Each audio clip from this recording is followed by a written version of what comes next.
पाकिस्तान ने ईरान में air strikes conduct की हैं। BLA Balochistan liberation army, BLF Balochistan liberation front, इनके ठिकानों को पाकिस्तान की जानिब से निशाना बनाया गया है। जी हां, 7 टारगेट्स पे पाकिस्तान एयरफोर्स के जेट्स ने और मल्टीपल वेपन प्लेटफॉर्म्स ने, मतलब मिसाइल्स वगैरह ने, रॉकेट्स वगैरह यूज हुए हैं। ईरान ने जो पाकिस्तान पर हमला किया, इमेजिन करें, 2 मुल्क हैं दुनिया के जो पूरी तरह पाकिस्तान को सपोर्ट कर रहे हैं कि आप ईरान पर हमला कर दें, एक भारत एक Israel. Can you imagine this? Bhushan Yadav Bharat का जो जासूस था जिसने बलूचिस्तान के अंदर बहुत बड़ा नेटवर्क बनाया था दहशतगर्दी का, वो भी ईरान से आया था। दहशतगर्द तो सारे पाकिस्तान में पैदा हुए हैं, ये तो बात पक्की है। 100% फतवे लगा सकते हैं, ये कर कुछ नहीं सकते, टीवी पे बैठ के सिर्फ बयान दे सकते हैं। पिछले 12 सालों में अफगानिस्तान, हिंदुस्तान, अमेरिका और ऑफ कोर्स अब ईरान ने पाकिस्तान का जो एयर स्पेस है, पाकिस्तान की जो टेरिटोरियल जो सरजमीन है, जो सॉवरेंटी है, उसको ब्रीच किया है। राम मंदिर, वो 22 जनवरी को राम मंदिर खोलने वाले, इसके बाद पूरे 2-3 महीने के बाद इलेक्शंस है वहां पे, उसके लिए योगी और मोदी की लड़ाई हो रही है। योगी जो है कत्लेआम करना चाहता है, मोदी पाकिस्तान पर हमला करना चाहता है।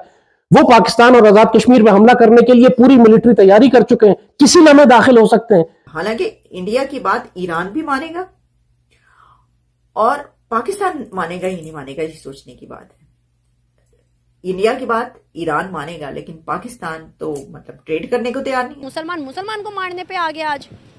ये तो इनकी पॉलिसी गलती है ना, फिर सारा इनकी पॉलिसी, पाकिस्तान की जो खर्चा पॉलिसी है, ये तो फिर उसका ही सारा फैक्ट है ना। बात तो ये है, ये इन्हें एहतजाज करना चाहिए ना, करा तो इंडिया ही रहा है। ये तो पाकिस्तान ने एयर स्ट्राइक्स कंडक्ट की हैं और कहा जा रहा है कि 7 targets at 3 locations, 3 different location, जिसमें सरावान, शामेसर और हनाग, ये लोकेशंस बताई जा रही हैं कि जहां पर ये एयर स्ट्राइक्स कंडक्ट की गई हैं।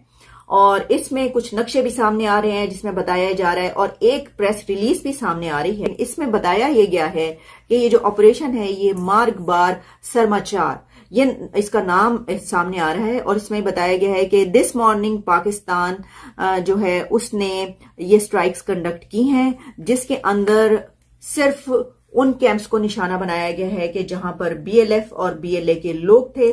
और इसमें काफी लोगों के हलाक होने की भी खबरें मौजूद हैं जिनको बनाया गया है।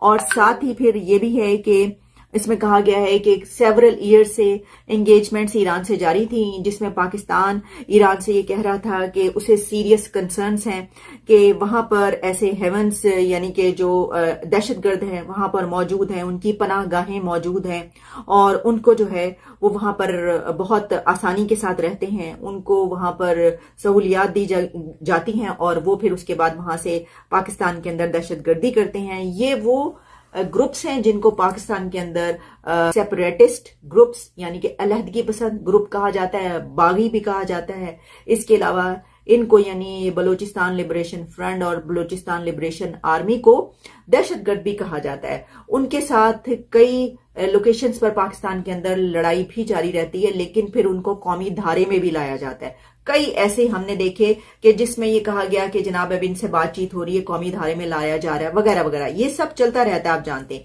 लेकिन अब ये चीजें जो हैं वो सामने आ रही हैं। अच्छा, इसके साथ यानी एक तो ये कि साउथ एशिया इंडेक्स से लेकर और स्पेक्टेटर इंडेक्स तक जितने भी अकाउंट्स हैं वो सब इसको बता रहे हैं और ट्वीट कर रहे हैं। इसके अलावा ये कहा गया है कि इसके अंदर जो असलहा पाकिस्तान ने इस्तेमाल किया है वो उसमें बहुत ही जदीद असलहा है, जिसके अंदर एयरक्राफ्ट्स हैं और इसके अलावा ड्रोन्स हैं। उस तरफ से भी शायद कोई जवाब दिया गया है।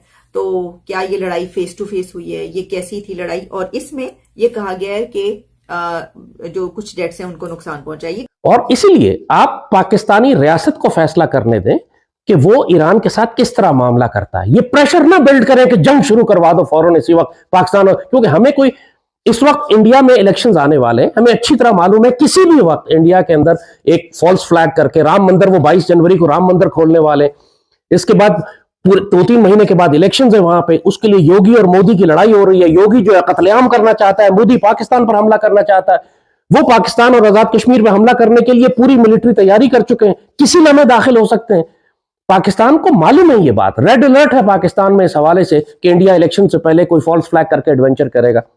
ऐसे में कोई पागल होगा पाकिस्तानी जो ये कहेगा कि हम अफगानिस्तान पर हमला कर दें या ईरान पर हमला कर दें? तो जरा होश में आए। ये तमाम सोशल मीडिया कैंपेन बिल्ड करने वाले वो लोग, आपको उनके पीछे इंडियन बैक लॉबी नजर आएगी, इस्राएली लॉबी नजर आएगी, CIA की लॉबी नजर आएगी और बदनसीबी से PTI की लॉबी नजर आएगी। ये वो लोग हैं जो पाकिस्तान को इस वक्त खुदकुशी करवाना चाहते हैं। जैसे कहा कि बलूचिस्तान 44% पाकिस्तान है, हमारी वहां सिर्फ एक कोर है, पूरे बलूचिस्तान में एक कोर है हमारी, और वो फैली हुई है सो बलूचिस्तान लिबरेशन आर्मी के खिलाफ ऑपरेशंस के लिए पूरे बलूचिस्तान के अंदर। आप उसको निकाल के अगर ईरान की सरहद पे लगा देते हैं तो पूरे बलूचिस्तान के अंदर जो BLA को फ्री रन मिलेगा तबाही मचाने के लिए, उसका कौन जिम्मेदार होगा? और फिर पाकिस्तान को क्या फायदा है ईरान के खिलाफ जंग करने का? ईरान से हिमाकत हुई है, ईरान ने जहालत की है, लेकिन वही बात मैं मार्जिन उनको यह दूंगा कि उनके अंदर कॉम्प्रोमाइज्ड एलिमेंट्स हैं, उनके अंदर गद्दार है जिन्होंने खुद ईरानी रियासत को नुकसान पहुंचाया इस तरह का काम करके। अब वो जो मर्जी इसको डिफेंड करते हैं कि जी हमने तो इस्राएली ग्रुप को मारा, तो जैश-ए-अदल को मारा, तो फला। आपको हक नहीं है पाकिस्तान के अंदर मारने का। आपको प्रॉब्लम है, पाकिस्तान से बात करें, पाकिस्तान ऑपरेशन करेगा अपने इलाके में, क्योंकि आपको प्रॉब्लम होगी अगर हम अंदर जाके मारे तो, क्योंकि BLA भी तो वही है ना, इंडिया भी तो वहीं बैठा हुआ है। हम चाबहार को उड़ा देते हैं जाके, क्योंकि कुलभूषण यादव सारा वहीं से चाबहार से आता है, फिर आपको तसल्ली हो जाएगी। हम भी ये जवाब दे सकते हैं उनको, लेकिन इसका फायदा किसको होगा? इसका फायदा इंडियंस को होगा, इसका फायदा इसराइलीज को होगा। ईरान और पाकिस्तान उलझ गए तो ना ईरान का तो कुछ बचेगा नहीं। ईरान हमारे लिए कोई थ्रेट नहीं है, कोई इतना वो बेशक फूफा करते रहे दुनिया में, लेकिन अल्लाह के फजल से पाकिस्तान के लिए वो कोई प्रॉब्लम नहीं है। मगर हमें कोई फायदा नहीं है ईरान को तबाह करने का। हम क्या करें? तेहरान को फ्लैट कर दें, मशहद को जमीन के बराबर बुलडोज कर दें, गजा की तरह बना दें, जाहिदान को हम फलस्तीन बना दें, क्या करें जाके वहां? जाहिर है कि हमें कोई जरूरत नहीं है ये सब कुछ करने की।